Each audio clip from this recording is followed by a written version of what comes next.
Alright, welcome everyone. Today's video is going to show the walk to Hannah's Hadana. Hadana is a preschool. You might have to be in 2 or 3 portions here, but we'll give you a walk through our neighborhood and then through one of the more poorer neighborhoods that border our area where her Hadana is located. This is our front door. So here's our front gate. Just a quick look as Julie showed you a little while back about our house. And so this is our front street. And we'll be on our way. Here's our street. Lots of trees. Very nice neighborhood. We're walking away from the main street. But I will have to show you another time some of the institutions and shops and the like that are located out that direction. Here comes the first intersection, and we've got a little kind of central bank here on our corner. And as we walk down this street here, coming up on our left, you will see what was Hannah's old Hadana. The old Hadana is was a newer Hadana after the incident in which the church Hadana got shut down. Hadana means preschool, just by the way, that's the word in our head. Here you see what's called the Winnie House. This was opened by one of the ladies in our church, and we had to scramble to find a new place to put the girls once that church Hadana closed down. Unfortunately, the Winnie House is a lot more expensive, so we only stayed there a couple of weeks, and then we put up with waiting until this new location, where one of the original teachers at the Hadana opened up a spot near her home. Just for reference, this here on the corner, it's not labeled well exactly, but this is going to be Emma's kindergarten starting in just a couple days. So the commute we have to get her to school is very, very nice. Here we continue walking down one of the larger streets in our neighborhood. We're still in a well-to-do part of Maadi, where we live, the name of our neighborhood. But this one is now approaching one of the, more moderate income parts of town. So you can see some of the buildings here are very majestic still.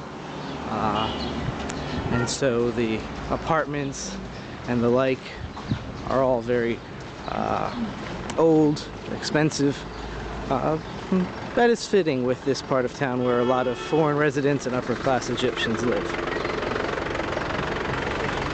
The types of shops you can see here on the side are starting to tip a notch down in quality compared to others. This is a dry cleaner.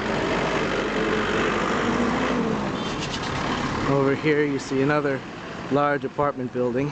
Everything in Egypt goes up as many stories as people can afford to build. Space along the Nile, even though Egypt is a very large country, it's only the Nile that has valuable property where people can live off of. So everybody, 85 million people, get stretched into this little sliver going down the river. And that's why all these buildings get built up so high. Fortunately, in our little square, lots of trees. Historically, it's always been a place where foreign embassies have been and the like, and so it's kept up very well even today. Here's another Hadana with all the children. There's Hadanas all over the place, and so finding the right one can be a little bit of a challenge. Managing the right price, whether or not you want it especially for foreign kids or upper class kids with heavy English training. We wanted one that was very simple, no foreign kids, no English training. That way Emma and Hannah were able at a young age to get Arabic friends and Arabic language, listening to their teachers. So far they're doing pretty well. So you can tell the majestic trees, palms, other varieties. This is really a very nice place to live. Even though maybe you can tell on the streets as we're walking by, there's still dust everywhere you go. It's just the nature of living in Egypt. Even though all of the buildings are very, high quality, and they're not always kept up as best they could. This would be a wonderful place to live if it was invested into, but you can see just how run down it is now. There may or may not be people inside of there, I don't know, but it certainly doesn't look very nice. Here's another structure you can tell. Up on the top there is built something probably for animals, birds, the like. On the inside it might be nice, who knows, but the outside and the upkeep is not so great. Over here you've got a little garage, small apartment building. See, the trees are still good here. Going up very high is another apartment building, but now we're getting into the stretch where you start moving down a little bit in economic class. So crossing this road now, we're going to start walking into a different type of neighborhood. Here's the intersection we're going to cross with lots of people hanging out. Little kiosk on the side, selling things to kids, especially as they come out of school. This building here to the right is a school. Lots of slogans written on it.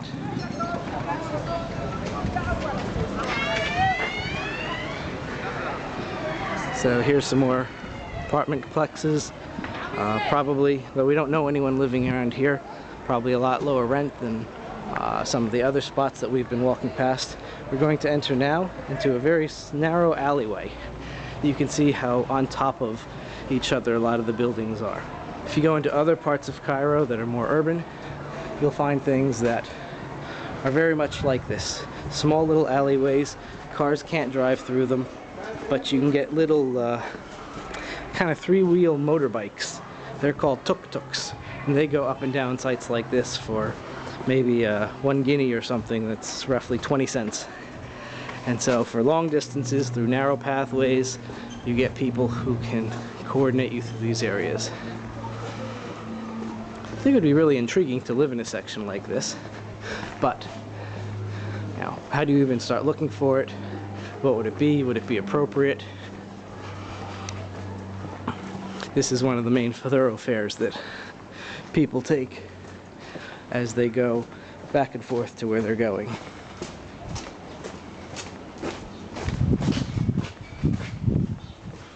There's somebody's pool table that's gotten upended for some reason or another. Pool tables can be located in little shops that are kind of youth centers. So a lot of places like that will have things for Nintendo and PlayStation, ping pong and pool tables. It can be a small little enterprise, a small business for a neighborhood. Again, here you've got, that's a hair salon.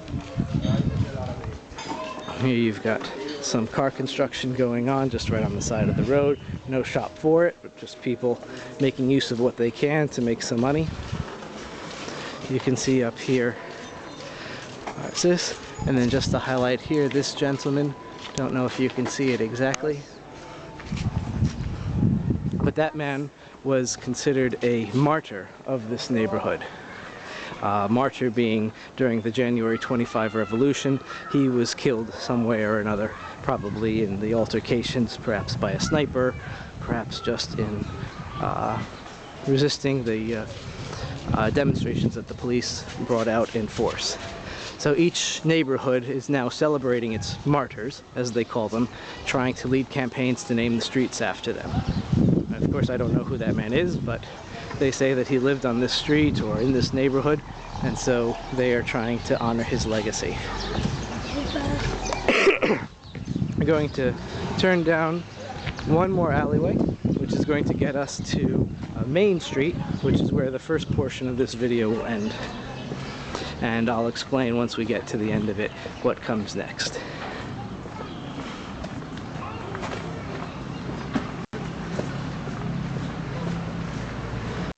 Okay, right here, as we come through, you'll look, we'll go up and down.